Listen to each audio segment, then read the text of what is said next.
Selamat berjumpa kembali dan salam sejahtera untuk kita semua. Pada kesempatan ini kita akan membahas akuntansi untuk non-interest bearing notes.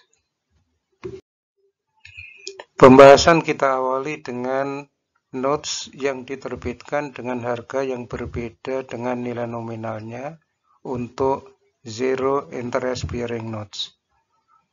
Jika perusahaan menerima suatu zero interest bearing notes, present value-nya adalah sejumlah uang yang dibayar ke penerbitnya.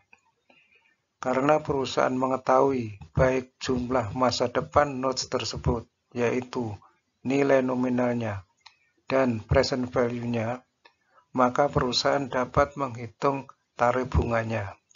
Tarif bunga tersebut merupakan implicit interest rate.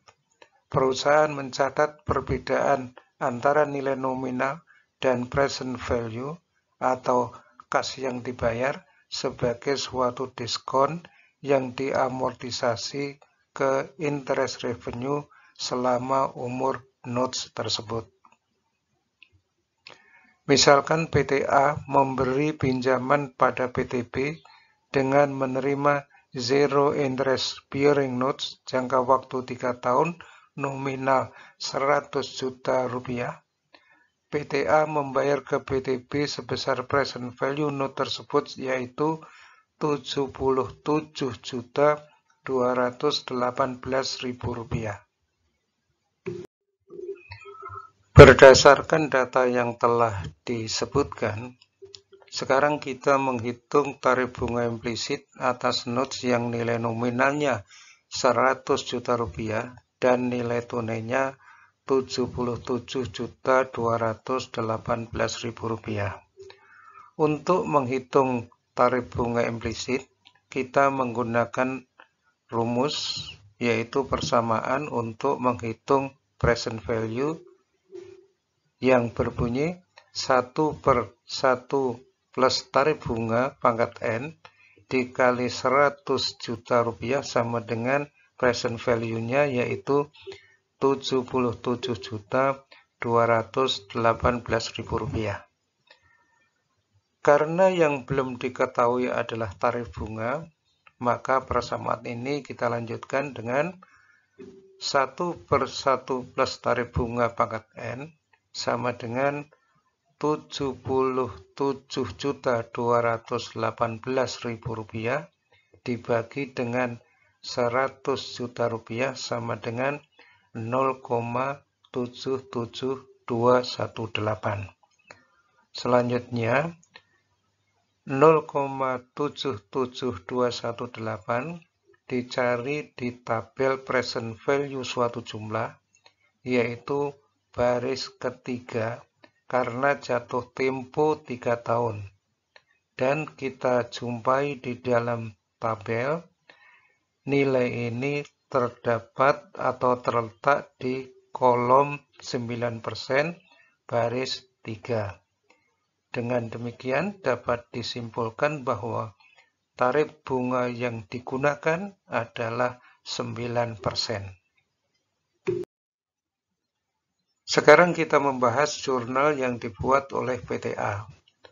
Jurnal yang dibuat oleh PT A meliputi jurnal pada saat penerbitan, yaitu pada saat PT A menerima notes. Yang kedua, setiap akhir tahun melakukan amortisasi berdasarkan tabel amortisasi yang telah dibuat.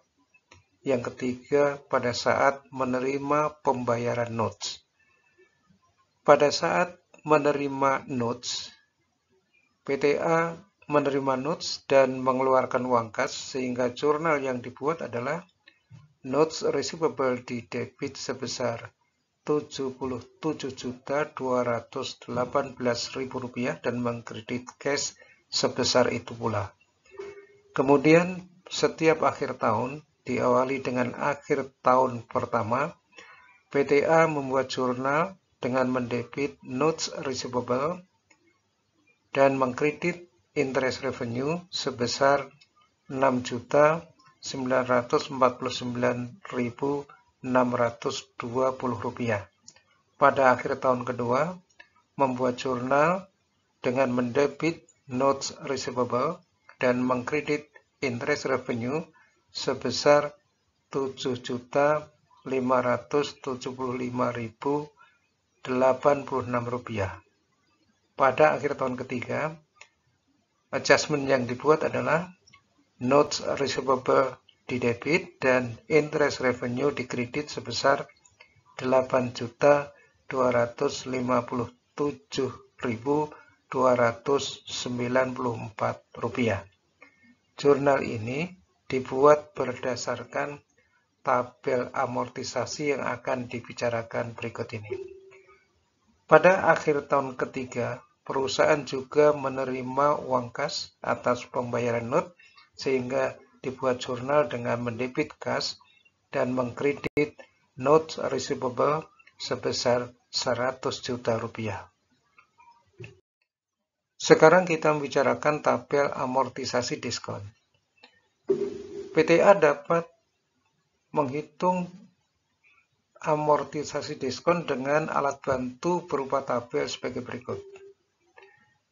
Tabel ini terdiri dari beberapa kolom. Kolom yang paling kiri adalah keterangan. Kolom yang kedua adalah kas yang diterima. Berikutnya adalah pendapatan bunga yang terdiri dari kolom perhitungan dan jumlah. Dan kolom berikutnya adalah diskon yang diamortisasi, serta yang terakhir adalah nilai buku dari notes. Sekarang kita lihat tanggal penerbitan. Pada tanggal penerbitan, nilai buku notes sebesar Rp77.218.000. Kemudian pada akhir tahun pertama, dihitung pendapatan bunga, yaitu 9% dikali nilai buku pada awal periode amortisasi ini, yaitu Rp77.218.000.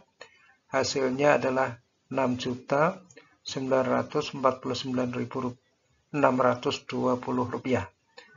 Karena tidak ada kas yang diterima, maka jumlah pendapatan bunga ini juga dicatat sebagai amortisasi diskon sehingga nilai buku pada akhir tahun ke-1 adalah Rp8.167.620. Selanjutnya kita hitung amortisasi tahun kedua. Pada akhir tahun kedua, dihitung pendapatan bunga, yaitu 9% dikali dengan nilai buku pada awal tahun kedua sebesar Rp8.167.620, sehingga hasilnya adalah Rp7.575.086. Dan karena tidak ada penerimaan uang kas, maka jumlah ini juga merupakan amortisasi diskon, sehingga nilai buku notes pada akhir tahun kedua menjadi Rp91.742.706. Selanjutnya, pada akhir tahun ketiga dihitung pendapatan bunga, yaitu 9% dikali nilai buku pada awal tahun ketiga sebesar Rp9.742.706. Hasilnya adalah Rp8.257.294.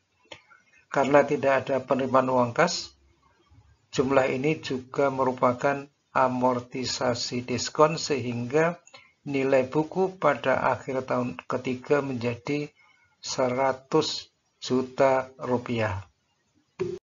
Sekian dan terima kasih.